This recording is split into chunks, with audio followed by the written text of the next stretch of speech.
آغاز ہے اللہ تبارک و تعالیٰ کے پاک اور بابرکت نام سے جس کے ہاتھ میں فتح و نصرت ہے اور جو بڑا ہی مہربان اور نہایت رحم والا ہے۔ معزز خواتین و حضرات، پروگرام کامیاب و کامران کے ساتھ اشرف حسن کامران ایک مرتبہ پھر آپ سب کی خدمت میں حاضر ہے اور سلام عرض کرتا ہے۔ دوستو، سب سے پہلے تو مجھے آپ سے یہ گزارش کرنا ہے کہ ایسے احباب جنہوں نے ابھی تک میرا چینل AHK پروڈکشنز سبسکرائب نہیں کیا تو اسے سبسکرائب کیجئے، لائک کیجئے، کمنٹ کیجئے، آگے اپنے دوستوں میں شیئر کیجئے تاکہ ہمارے کامیاب لوگوں کی بات، ان کے تجربات اور ان کے مشاہدات سے دیگر لوگ بھی استفادہ کر سکے۔ ساتھیوں، وطن سے دور رہ کر خدمات سر انجام دینے والے احباب لائی کے ساتھ تحسین ہوتے ہیں۔ ایسے لوگ اپنی زندگیوں کو وقف کر دیتے ہیں وطن کے وقار، اس کی عزت کو بڑھانے کے لیے، اور آج میری نہایت خوش قسمتی ہے کہ میرے آج کے اس پروگرام میں ایسے ہی ایک شخصیت موجود ہیں، ملتان شہر کا ایک ایسا سپوت کہ جس کی ذات پر یقینی طور پر فخر کیا جا سکتا ہے۔ آپ نے وطن سے دور رہ کر، برطانیہ میں رہ کر وطن عزیز کے نام، اس کی عزت اور اس کے وقار میں ہمیشہ اضافہ کرنے کی کوشش کی ہے۔ آج کل پاکستان آئے ہوئے ہیں تو میری خصوصی درخواست پر میرے پروگرام کے لیے آپ لوگوں سے ملاقات کرنے کے لیے یہاں تشریف لائے ہیں۔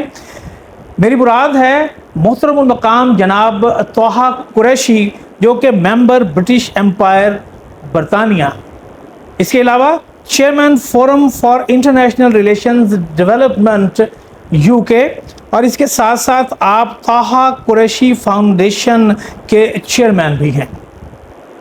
ان سے مل کر یقیناً آپ کو بہت کچھ جاننے کا موقع ملے گا میرے وطن کے متعلق بھی، اور وطن سے دور رہ کر وطن کے لیے قربانیاں دینے والے بہت سے انسانوں کے متعلق بھی۔ آئیے آپ کی ملاقات کراتے ہیں۔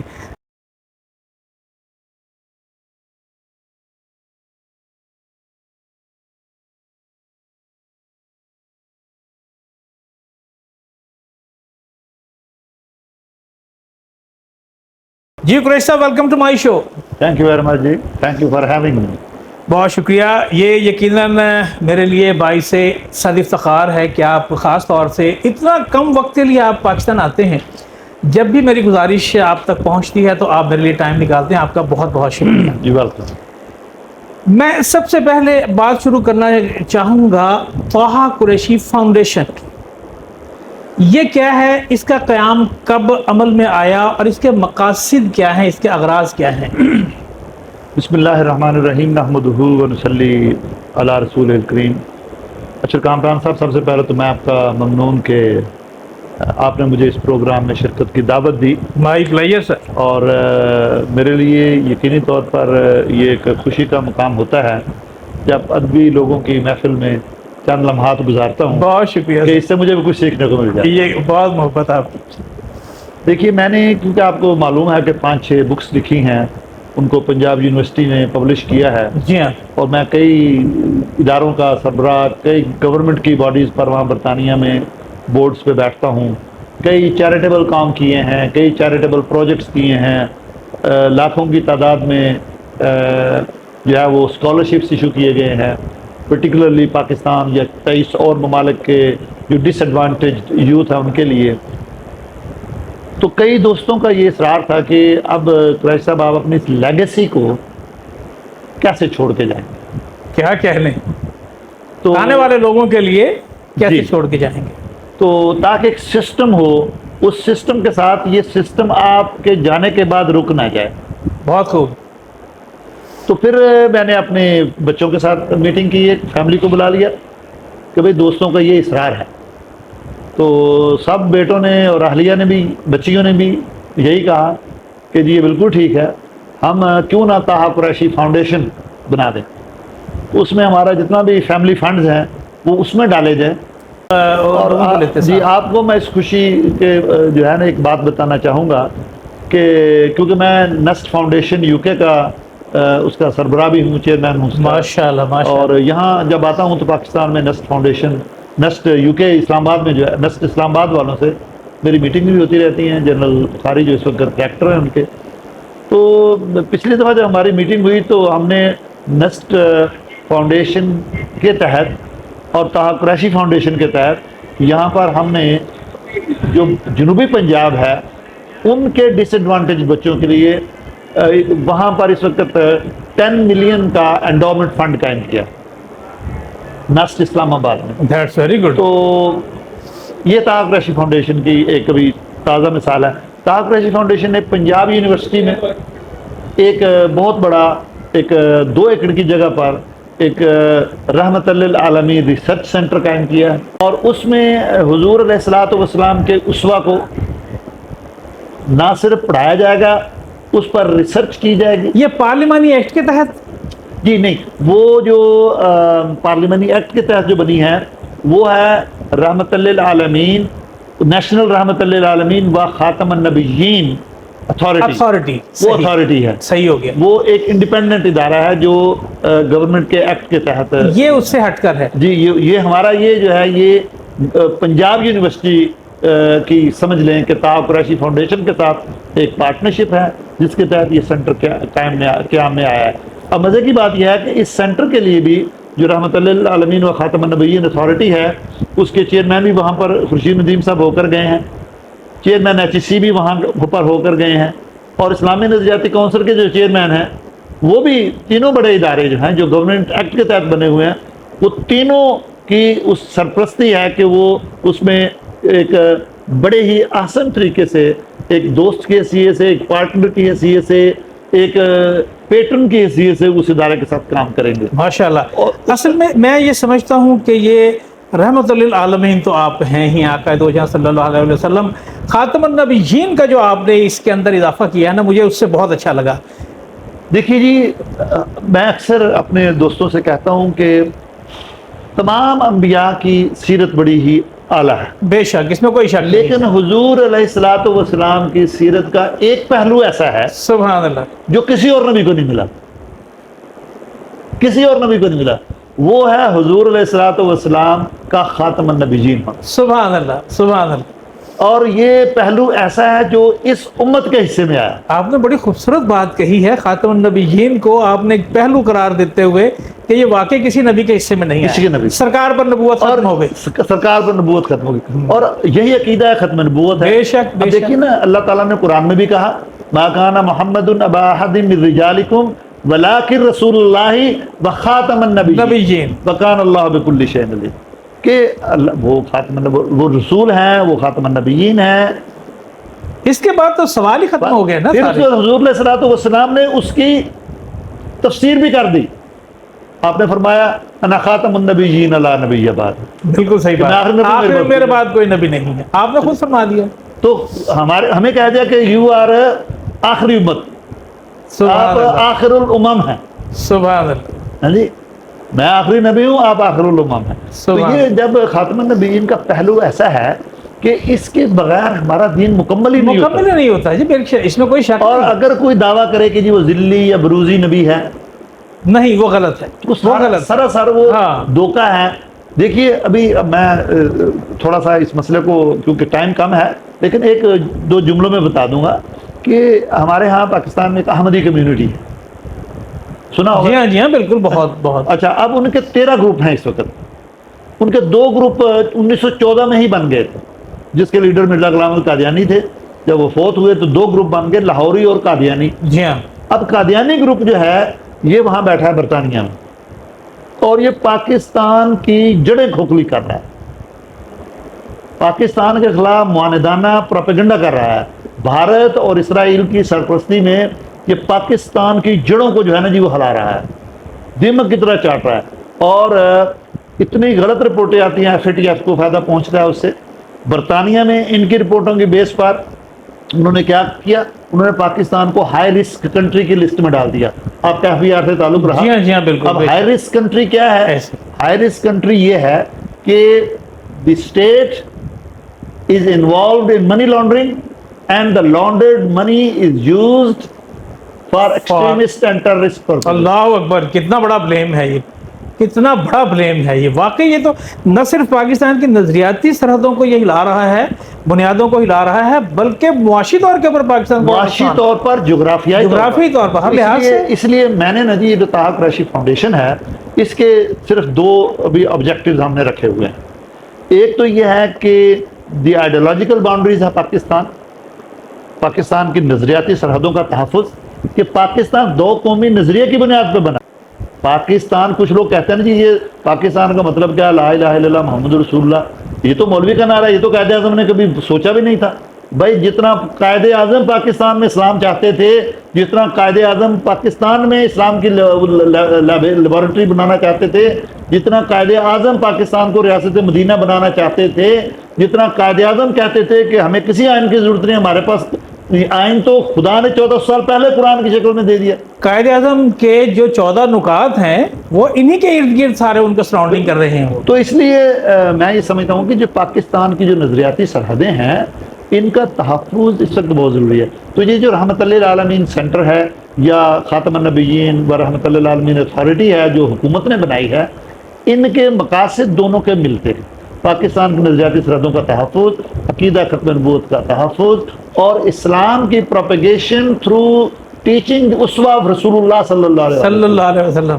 سر میں تو سچی بات ہے، میں تو خوش ہو گیا، میری پیاری سرکار، میرے پیارے آقا، کہ آپ ان کے تشخص، ان کے نام اور ان کے خاتم النبیین ہونے کے حوالے سے آپ جو خدمات سر انجام دے رہے ہیں، میں تو سلام پیش کرتا ہوں۔ میں بہت خوش ہوا، میں بہت خوش ہوا۔ اللہ خوش رکھے آپ کو۔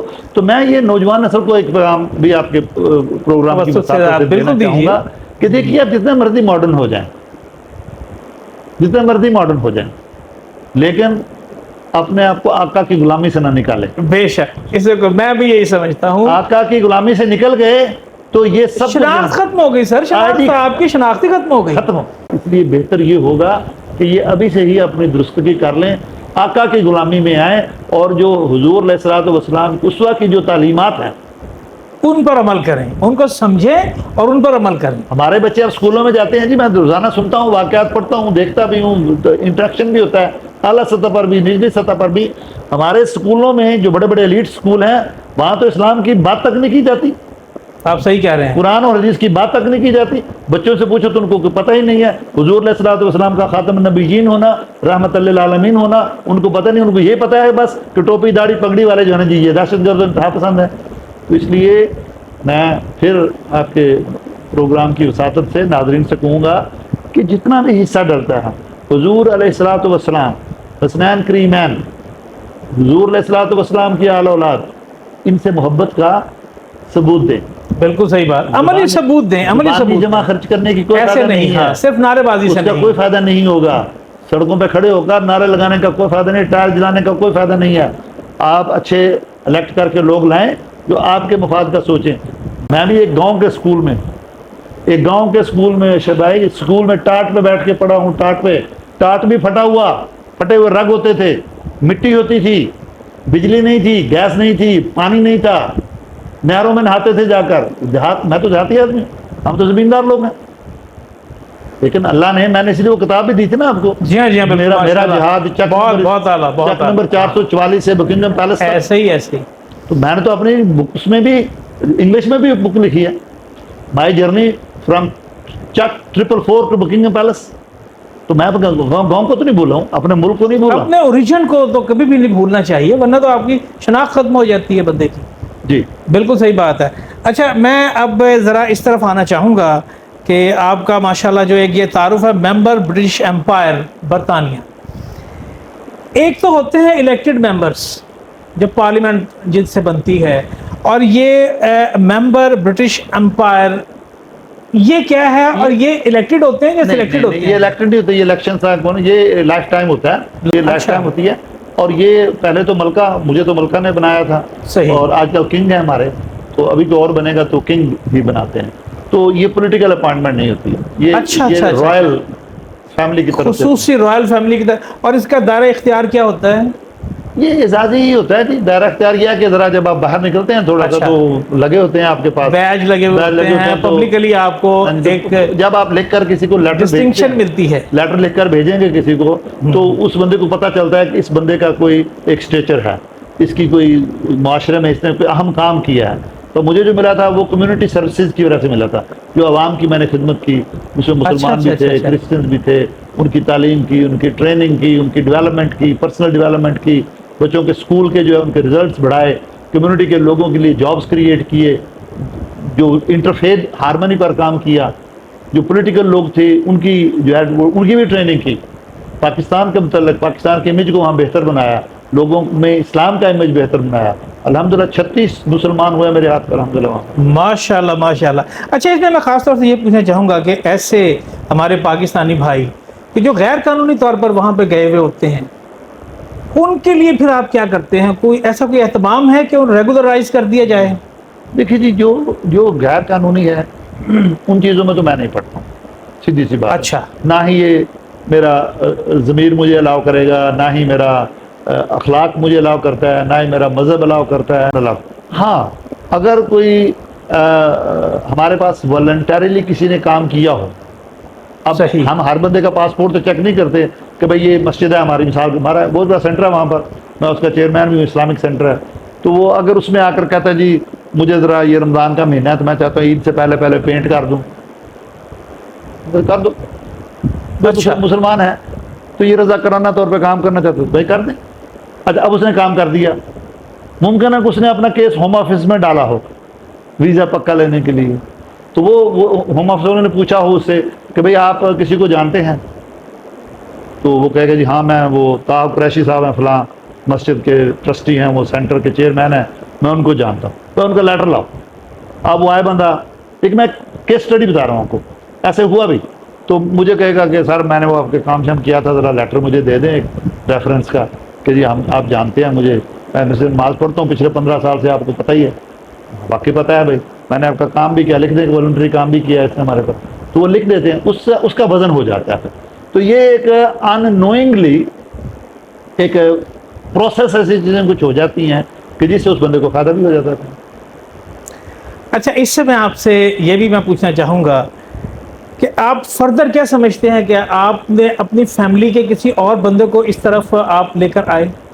دیکھیے جی، میں نے تو اپنی فیملی کو 10 11 12 سال 13 سال بچوں کو اس پہ لگا دیا تھا. تھا اس وقت میں وہ کہتا تھا میں اکیلا ہی چلا جانب منزل، لوگ ہم سفر ملتے گئے اور کارواں بنتا گیا.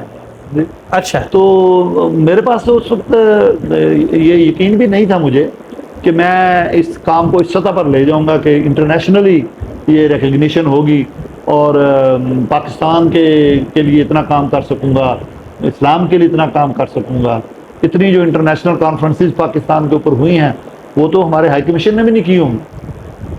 صحیح، بالکل جتنا صحیح بات. پاکستان کا دفاع ہم یہ قادیانی بھارتی اور زائنسٹ لابی جو ہے یہ پاکستان کے خلاف پروپیگنڈا کرتے ہیں تو ہمارا ہائی کمیشن سو رہا ہوتا ہے، لیکن اللہ کے فضل سے ہم اس پر لکھتے ہیں، تقریریں بھی کرتے ہیں، بات بھی کرتے ہیں، ملتے بھی ہیں لوگوں کو. بچوں میں یہ بات آپ کسی میں دیکھ رہے ہیں؟ بچوں میں یہ ہے کہ جو میرا ایک آنے والے وقتوں میں وہ کوئی ممبر بنے گا؟ نہیں بالکل جی، ایک میرا بیٹا ہے اب عمر، تو وہ اس وقت میرے جتنے بھی یہ forum for international relation development کا کام ہے یا طاہر قریشی فاؤنڈیشن کا کام ہے، یہ عمر دیکھ رہا ہے، طلحہ دیکھ رہا ہے، جو ایجوکیشن کا کام ہے وہ ساتھ دیکھ رہا ہے.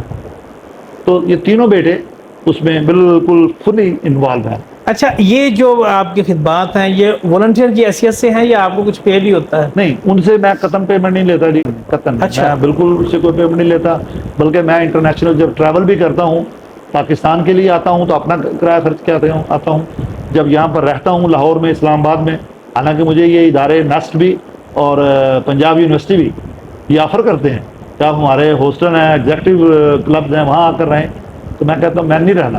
تو کبھی پھر جب ضد آ جاتی ہے تو پھر وہ نسٹ والے تو ہر بازو بھی مروڑتے ہیں، وہ فوجی لوگ ہیں، کہتے ہیں نہیں جی آپ نے ہمارے پاس ہی رہنا ہے. اچھا اب وہ لوگ کہتے ہیں نا کہ لوگ کہ جیسے برطانیہ میں اتنے عرصے سے لوگ رہ رہے ہوتے ہیں کہ یہ تو میرا دوسرا گھر ہے، آپ کو بھی ایسا ہی لگتا ہے؟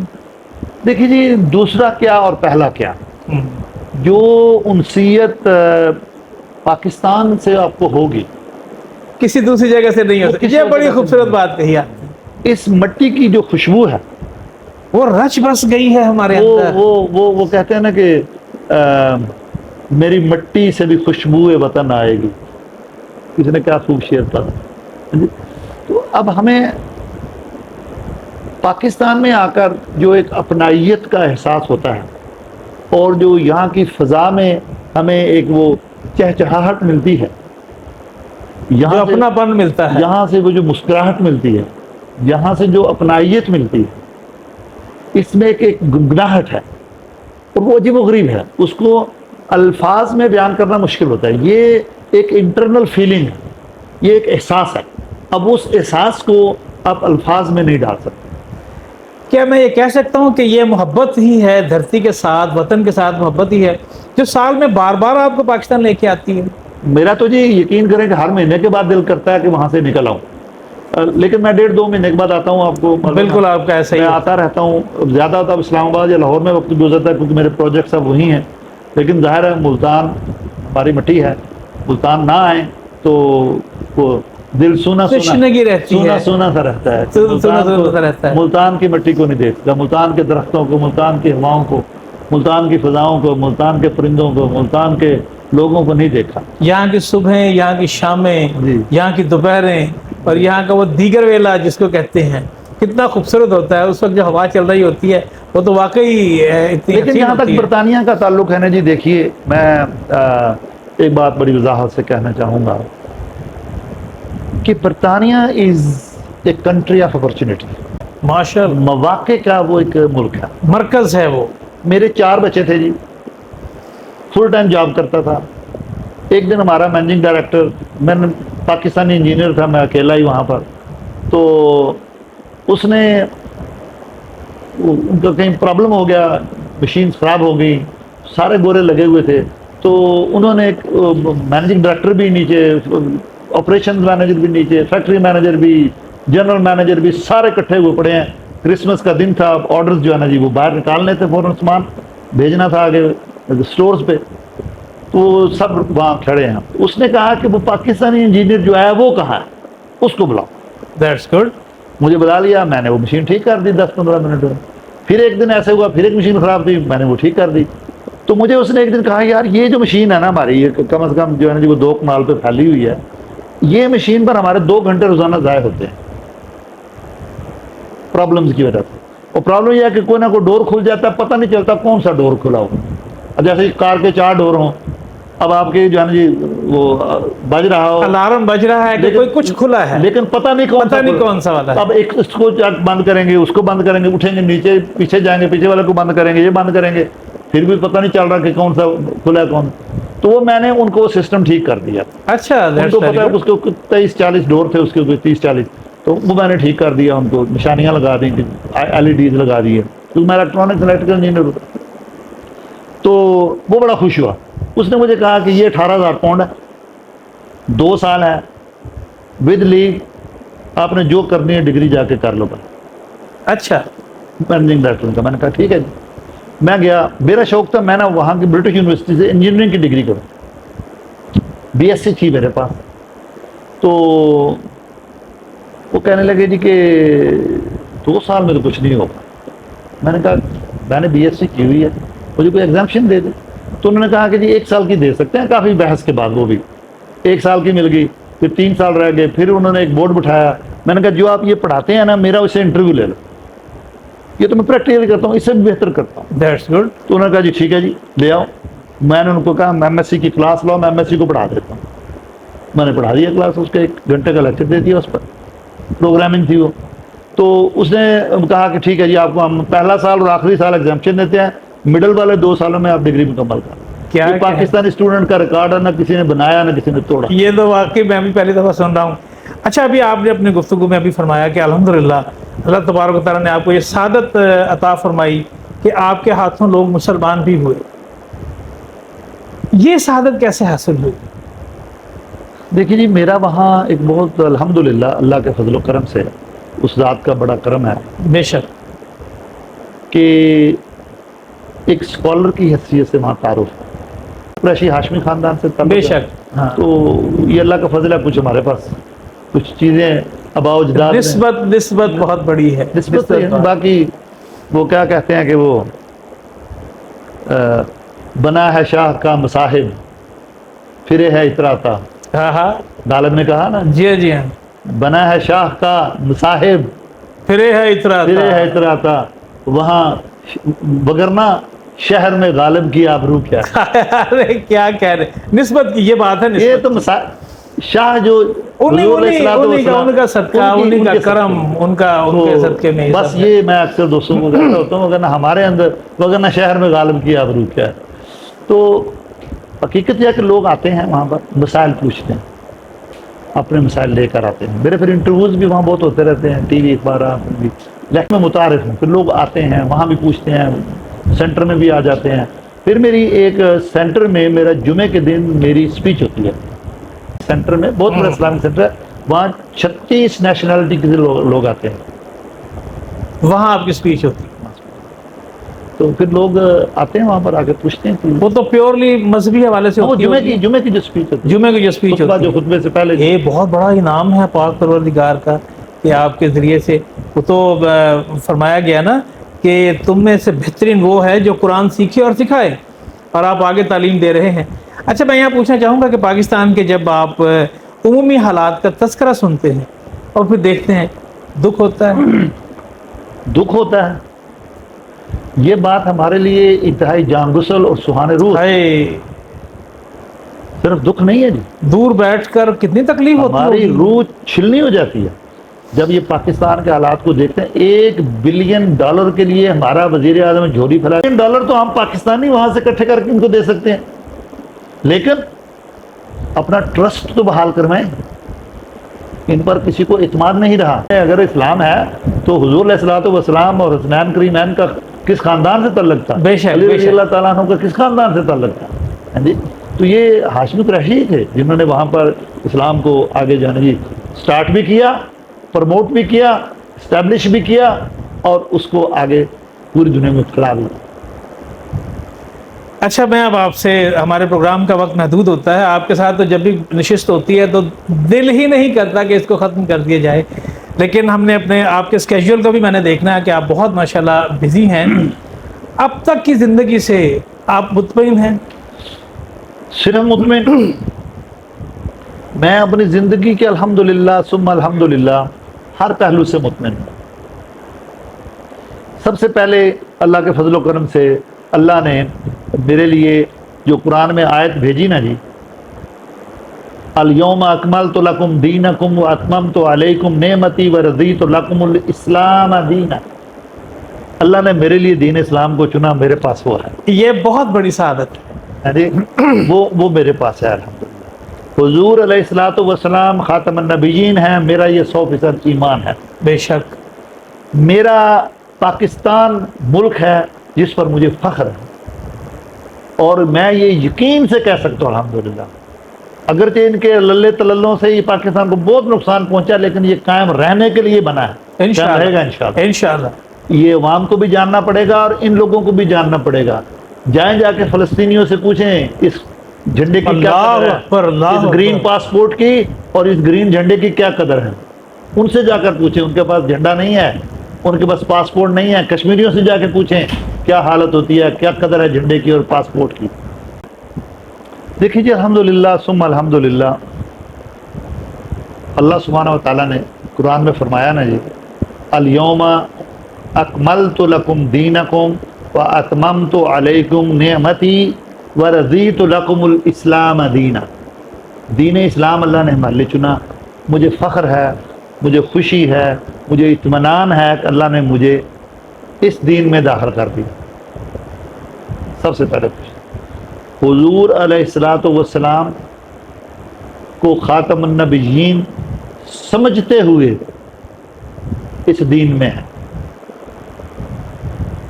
خاتم النبیین نہ سمجھنے والا ان کو اس دین کا حصہ نہیں ہو سکتا۔ اللہ نے مجھے پاکستان کی سرزمین پہ پیدا کیا، 27 رمضان کو یہ 2 قومی نظریے کی بنیاد پر ایک مملکت وجود میں آئی، اسلام کے نام پر وجود میں آئی، اور اللہ تعالیٰ نے اس مملکت کو قائم رکھنے کے لیے پیدا کیا ہے، اور یہ رہے گی انشاءاللہ۔ انشاءاللہ۔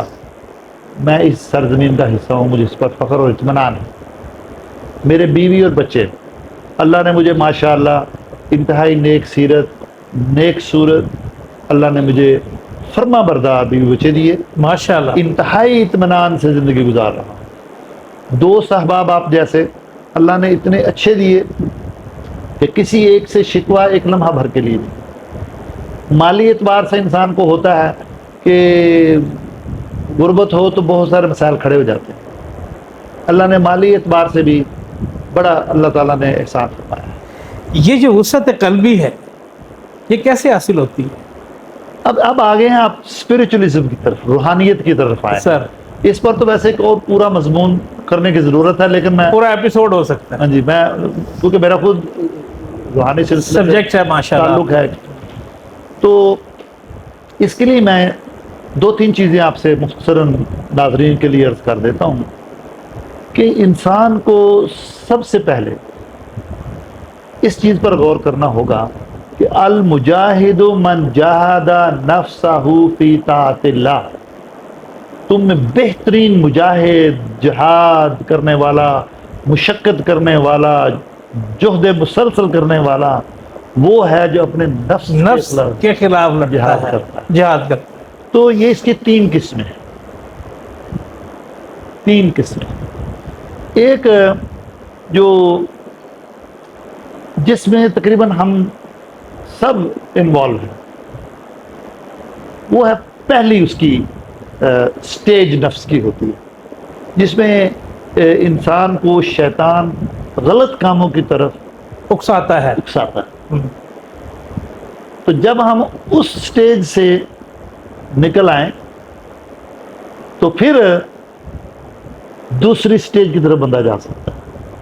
اس سے نکلنا بہت ضروری ہے، اور وہ یہی ہے کہ جب آدمی اپنے نفس کے خلاف جہاد کرے، حضور علیہ الصلوۃ والسلام کے اسوہ حسنہ کو اپنائے.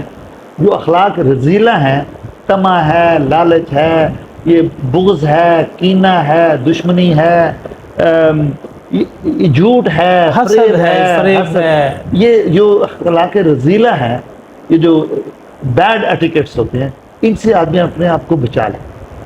اور اخلاق حمیدہ جو ہیں، انسان ان کی طرف بڑھے. کسی کے ساتھ حسن ظن رکھنا، کسی کے ساتھ اخلاق سے پیش آنا، کسی کو قرض دے دینا، کسی کی مدد کر دینا، کسی کے ساتھ اچھے بول سے بول لو، یہ بہت بڑا صدقہ ہے. تو یہ اخلاق حمیدہ کو اپنا لو تو آدمی، انسان پہلی سٹیج سے نکل کر دوسری سٹیج میں وہ آنا شروع ہو جاتا. پہلی سٹیج کیا ہے؟ نفس امارہ.